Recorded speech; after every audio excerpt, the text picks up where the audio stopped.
আম টেঙা তিনিটা লেমু টেঙা তিনিটা। নমস্কাৰ সকলোকে প্ৰথমবাৰৰ বাবে স্বাগতম জনাইছোঁ মোৰ এই নতুন চেনেলটোলৈ আৰু আপোনালোকে চাই আছে জেহি অফিচিয়েল।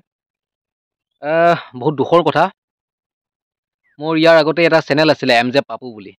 তো সেই চেনেলটো আপোনালোকে যথেষ্টখিনি মৰম কৰিছিলে, সহায় সহযোগিতা কৰিছিলে বুলি মই ক'ব পাৰোঁ। কাৰণ 1600 ছাবস্ক্ৰাইবাৰ ইমান সহজে নহয়। তো আপোনালোকে সেইটো মোক কম সময়ৰ ভিতৰতে আপোনালোকে ছাবস্ক্ৰাইবাৰটো ইমান কৰাই দিছিলে, কিন্তু আচলতে মোৰেই ভুল।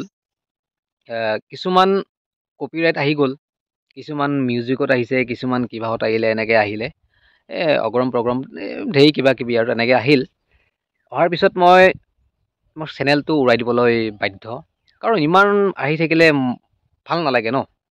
তো তাৰপিছত চিন্তা কৰিলোঁ যে মই নতুন এটা চেনেল মই ক্ৰিয়েট কৰি কিনে আকৌ আৰম্ভ কৰোঁ। যদি আগৰ দৰে মোক মানে কি সহায় সহযোগিতা কৰে, হয়তো মই নিশ্চয় সফল হ'ম বুলি এটা মোৰ বিশ্বাস নিজৰ। তো সেই আশাৰে মই চেনেলটো অ'পেন কৰিলোঁ। আৰু তাৰ আগতেই মই শ্বৰ্ট ফিল্ম এখনো কৰিছিলোঁ, মানে কি শ্বৰ্ট ফিল্ম কৰিছিলোঁ M J rock comedy channel. মোৰ আৰু লগৰ এজন আছিলে ৰকজেট ৰাজুল বুলি কয়, আমি দুজনে একেলগে চেনেলটো ক্ৰিয়েট কৰা কৰিছিলোঁ।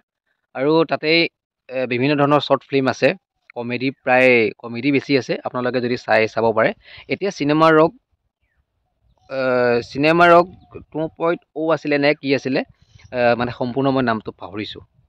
আচলতে আপোনালোকে যদি চাৰ্চ কৰে এম জে ৰক কমেডি বুলি চাৰ্চ কৰিলেও শ্বৰ্ট ফিল্মখন দেখা পাব, গাঁৱলে প্ৰেম মাৰিলেও পাব।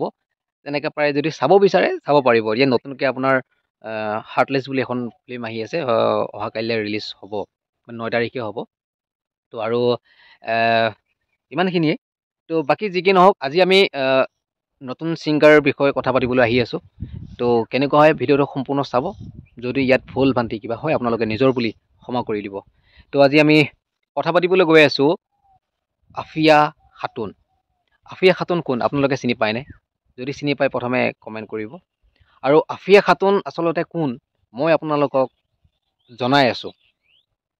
আফিয়া খাতুন হৈছে এজন নতুন ছিংগাৰ, আমাৰ ছ'চিয়েল মিডিয়াত তোলপাৰ লগাই থকা এজন নতুন ছিংগাৰ, মানে গায়িকা। তেওঁ হৈছে আফিয়া খাতুন। তেওঁ চেনেলত বৰ্তমান ছাবস্ক্ৰাইবাৰ 910 মান হৈছে চাগে, 1000 হোৱা নাই। তেওঁ প্ৰতিটো মুহূৰ্ততেই এনেকুৱা কিছুমান গীত পৰিৱেশন কৰি আছে, যিবিলাক গীত পৰিৱেশন কৰাৰ পিছত আপোনাৰ যদি হাজাৰ টেনশ্যন থাকে মূৰত, সেই টেনশ্যন দূৰ হৈ যাব বুলি মোৰ বিশ্বাস। তো আপোনালোকে ইউটিউবত গৈ কিনে তেওঁৰ নামটো মাৰি কিনে চাব পাৰিব, ছফিয়া খাতুন। ঠিক আছে, আফিয়া খাতুন, ভুল হৈছে মোৰ। তেওঁ ইমান ধুনীয়া গীত পৰিৱেশন কৰে। তো তেওঁৰ গীত কেইটামান মোৰ ক্লিপ মোৰ হাতত আছে, মই ভাবিছোঁ আপোনালোকক থুলমূলকৈ শুনাই দিওঁ। কেনেকুৱা হয় আপোনালোকে কমেণ্ট কৰি জনাব। আৰু তেওঁৰ থ্ৰুৱেদিয়েই যাতে মোৰ চেনেলটো অকণমান আগবাঢ়ে, সেইটো আশাৰেহে মই আজি এই ভিডিঅ'টো আৰম্ভ কৰিছোঁ।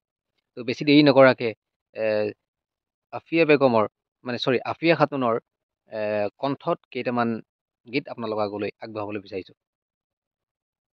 আহা বাইতা বৌৱাহি গৰ খবৰ কোৱাহি, আহা বাইতা বৌৱাহি গৰ খবৰ কোৱাহি, গৰ হৈছে বালে বৰ্তমান বহিম বাইতায় কম, পৰ্বতে পৰ্বতে বগাব পাৰ মই, পৰ্বতে পৰ্বতে বগাব পাৰ মই, লতাতে বগাবলৈ টান, লতাতে বগাবলৈ ওই মৰম জানো,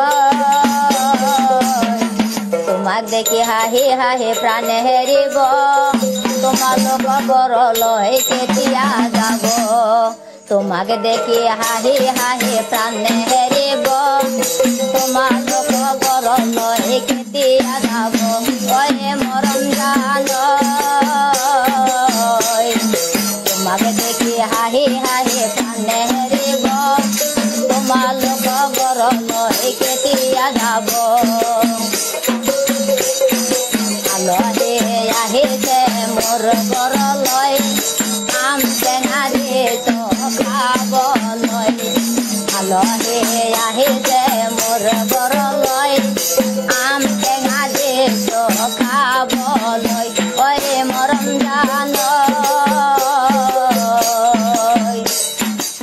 ধন্যবাদ জনালোঁ। তো আপোনালোকে ইমান ধুনীয়াকৈ মন দি গানকেইটা শুনাৰ বাবে, আৰু শুনি কেনেকুৱা পালে আপোনালোকে কমেণ্ট কৰি জনাব। আৰু আচলতে এইটো ৰোষ্টিং ভিডিঅ' নহয়, মই তেওঁক ভাল পাওঁ, যাৰ ফলত আজি মই তেওঁৰ কেইটামান ভিডিঅ' ক্লিপ লৈ আপোনালোকৰ মাজলৈ এৰি দিলোঁ। তো সম্পূৰ্ণ ভিডিঅ' চাবৰ কাৰণে তেখেতৰ চেনেললৈ যাব অনুৰোধ জনাইছোঁ, যদি সম্পূৰ্ণ চাব বিচাৰে। আৰু পোনপ্ৰথমবাৰৰ বাবে আপোনালোকক কৈছোঁ যে যদি আপোনালোকে মোৰ চেনেলত নতুনকৈ আহিছে, তেনেহ'লে আপোনালোকে চেনেলটো ছাবস্ক্ৰাইব কৰিব আৰু লগত থকা বেল আইকনটো দবাবলৈ একদমেই নাপাহৰিব। আৰু যিমান পাৰে বন্ধুবৰ্গলৈ নতুন ভিডিঅ' প্ৰথম ভিডিঅ' যিহেতু, তো আপোনালোকে শ্বেয়াৰ কৰিব। আৰু আপোনালোকে বেয়া কমেণ্ট যাতে নকৰে, কাৰণ কিয় হয়তো ক'ব পাৰে যে আপুনিতো শ্বৰ্ট ফিল্মে কৰি আছিলে, আজি এনেকৈ কি হ'ল অমুক তমুক।